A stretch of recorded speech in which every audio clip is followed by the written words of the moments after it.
மைண்டுங்கிற ஒரு நுட்பமான கருவி. எப்படி வந்து அப்போல வந்து ஒரு மனிதன் வந்து நம்ம மேலே மோதினும் போது அவனுக்கு ஏற்ற மாதிரி தான் நம்ம ரியாக்ட் பண்ணியிருக்கோம். இன்னொரு ஆள் வந்து சாந்தமாக பேசினாரு, அவருக்கு ஏற்ற மாதிரியே நம்ம ரியாக்ட் பண்ணியிருக்கோம். சரியா? ஆனால் உண்மையிலே நம்ம யாருன்னு தெரிஞ்சு நம்ம ரியாக்ட் பண்ணல. ஆக மொத்தம் இப்போ நம்ம என்ன பண்ணிகிட்டு இருக்கோம் பார்த்தீங்கன்னா, மைண்டோடு சேர்ந்து வேலை பார்த்துட்டு இருக்கோமா, வேலை வாங்கிட்டு இருக்கோமா? மைண்டு கூட வேலை பார்த்துட்டு இருக்கோம். நான் அப்போ 23ஆம் புலிகேசி படம் சொன்னேன் அப்படின்னா, ஃபர்ஸ்ட் ஹாஃபு வடிவேலு நல்ல ஒரு காமெடியன், செகண்ட் ஹாஃபு ஒரு கம்பீரமான ராஜா. சரியா?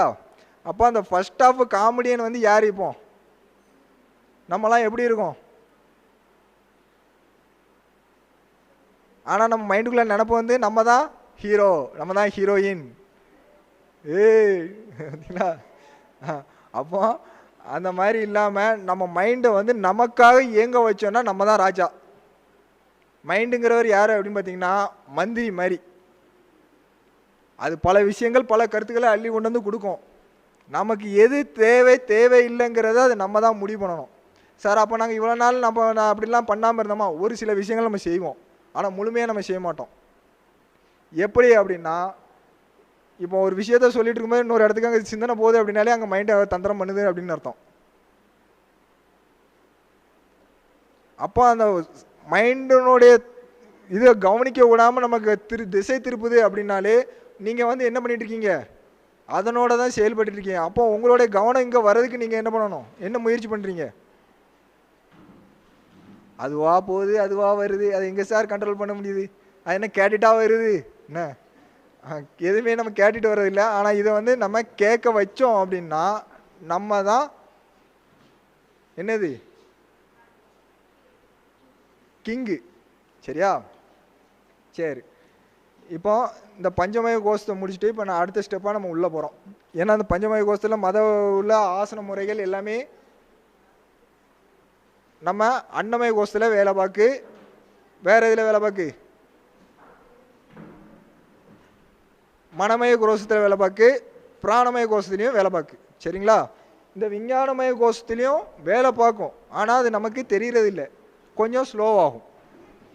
அதுக்கப்புறம் ஆனந்தமய கோஷம். இந்த கோஷம் வந்து எதுக்கு அப்படின்னா, ஒட்டுமொத்த பிரபஞ்சமே அங்கே தான் இருக்குது. எல்லாரோடைய நோக்கமும் ஒரே நோக்கமாக இருந்தால் என்னவாக இருக்கும்? என் வாழ்நாள் லட்சியம் எல்லாத்துக்குமே ஒரே நோக்கமாக இருந்தால் எல்லாரும் இருக்கும். இறைவனடி போய் சேர்றது. சரியா? இதைத்தான் நம்ம இறைநிலைன்னு சொல்கிறோம். அந்த இறைநடி போய் சேர்ற விஷயம் எப்படி இருக்கும்? நமக்கு ஒரு கடவுள்கிட்ட போய் நம்ம சேர்றோம் அப்படின்னா அது நமக்கு எப்படி இருக்கும்? ஆனந்தமாக இருக்குமா? பேரானந்தமாக இருக்குமா?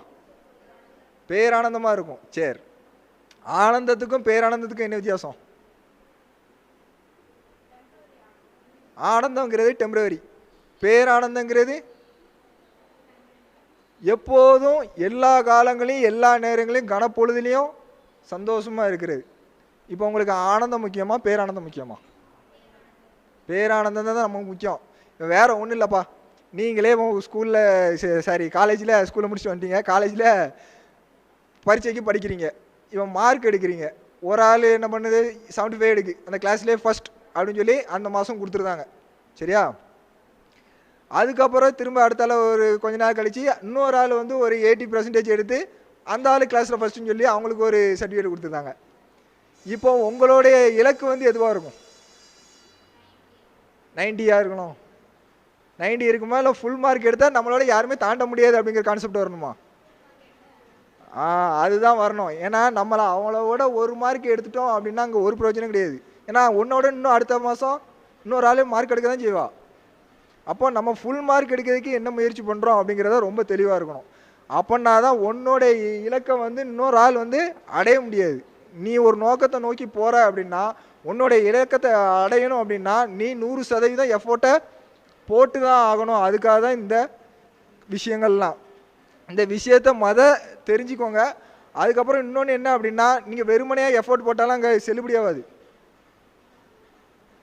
மனசில் நான் நினச்சிட்டேன், நான் இந்த மாதிரி ஆகணும் அப்படின்னு நினச்சிட்டேன், நான் இதுக்கு அந்த மாதிரி படிக்கிறேன், நான் அங்கே போகிறேன் அப்படின்னு பார்த்தா எல்லாராலையும் போக முடியுதா? ஏன் போக முடியல?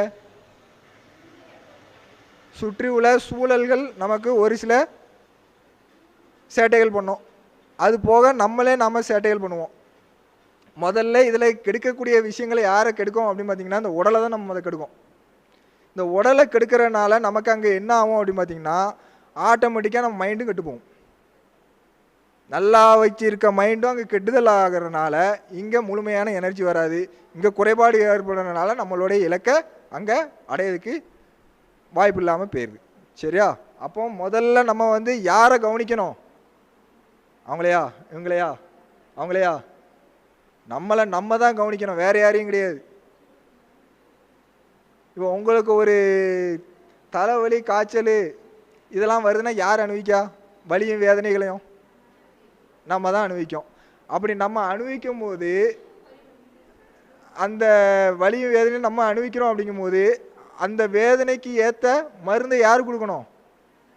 நம்ம தான் கொடுக்கணும். நம்ம ஆஸ்பத்திரி போனால் தான் அந்த மருந்து நமக்கு இங்கே செயல்படும்.